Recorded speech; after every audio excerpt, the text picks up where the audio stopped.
I warmly welcome you to my channel and encourage you to subscribe. I am very grateful that you are watching my channel. You are the best. This true story took place about a year ago in Texas. My name is Michael, and I am 26 years old. My mother-in-law, Susan, is 45 years old, has a round and attractive face, slender legs, and a great figure. She works at a school, but is currently enjoying her summer vacation. My wife, Jessica, who is 2 years younger than me and still pursuing her studies, lives with me and my mother-in-law. As soon as she passes her exams, she will come home. My father-in-law often goes on long business trips, which leads me to think that he may not appreciate our family happiness. At the end of June, my mother-in-law suggested we go to the village to the lake.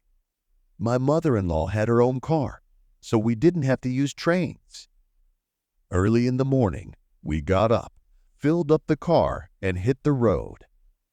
The lake house wasn't huge, 2 floors, with a pool and sauna next to it. We arrived at 10 a.m., and I went straight to the shower.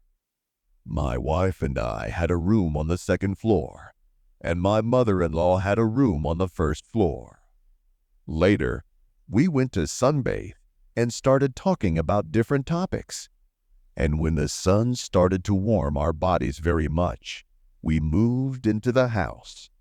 My wife went to sleep on the 2nd floor, and my mother-in-law and I decided to have a beer. We made ourselves comfortable, and nothing seemed to foreshadow what would happen next.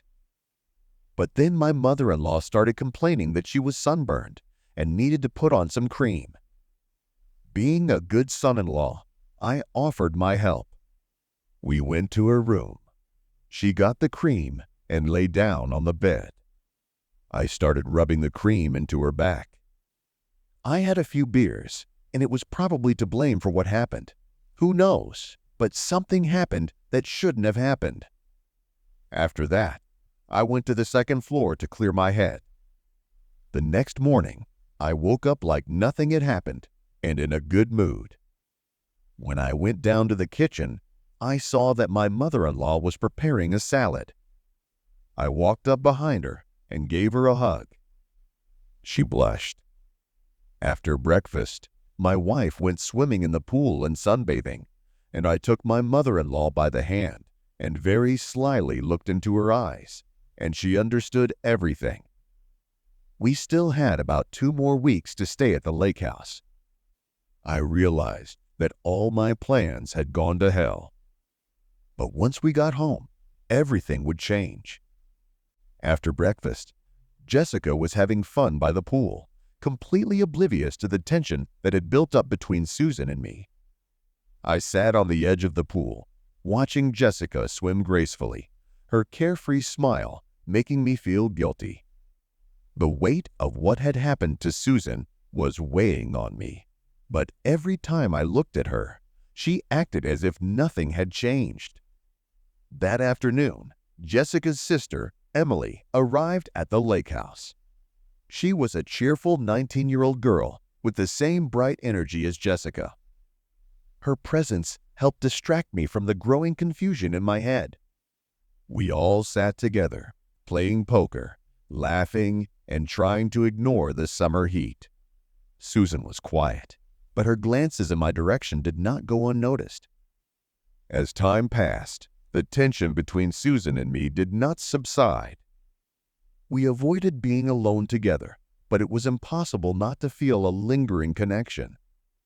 One evening, Jessica and Emily went for a walk, leaving the 2 of us alone in the house. I tried not to look away, but I could feel Susan's steady gaze on me.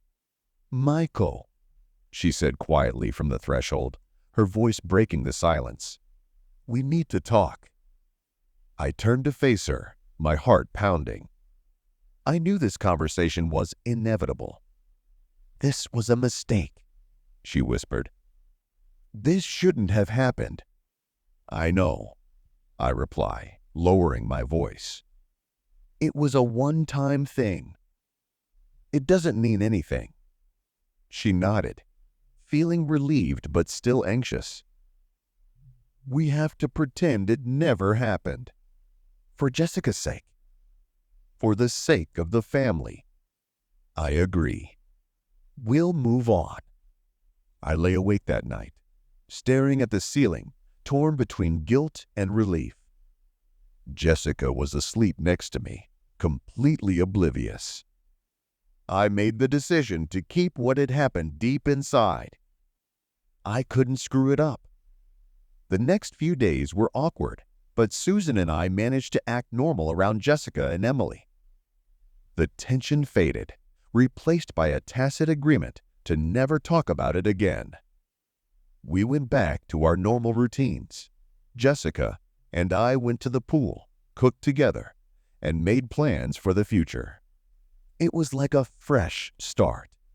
When the 2 weeks at the lake house finally came to an end, we packed up and headed home. Jessica was looking forward to getting back to the city and focusing on her studies, unaware of the storm of feelings that briefly remained behind the scenes. As we drove home, I glanced at Susan through the rearview mirror.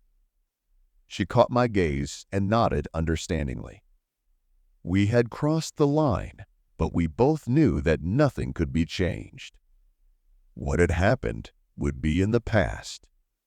But deep down, I knew that our secret would always remain in the shadows, a constant reminder of how fragile everything really was.